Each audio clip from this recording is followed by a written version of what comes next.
hằn đôi trang lùng đôi khờ kêu ấy lấy miếng phủ mòn thâu lá nề mơ ông ta năn lấy mỹ tăng song trồ mê sân mơ tai kể thì đời cửa trang cỏ khi ngao tròn nắng hồ trời tược dài tay có thi dán lấy tê lấy mỹ lấy lột tôi hàng ngầu mình cỏ vẫn tớ mơn trang vui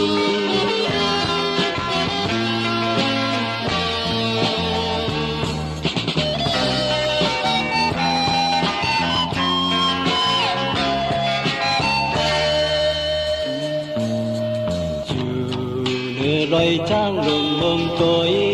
tin nói hãy nát sớm mạc năm ký này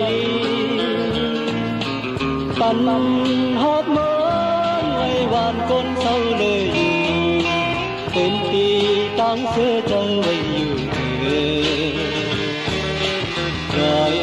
trang lùng nói trang ơi về hai một hai xin suốt qua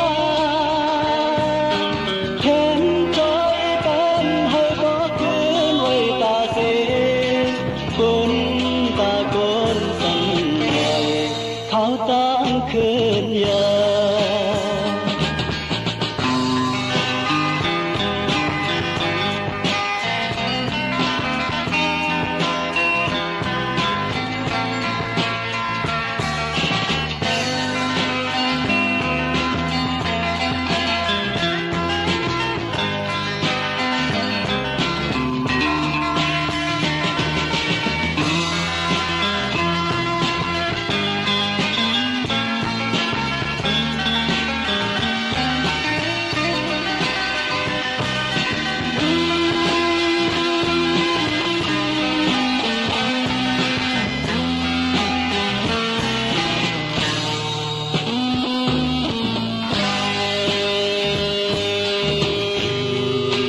rồi trang lùng mông tôi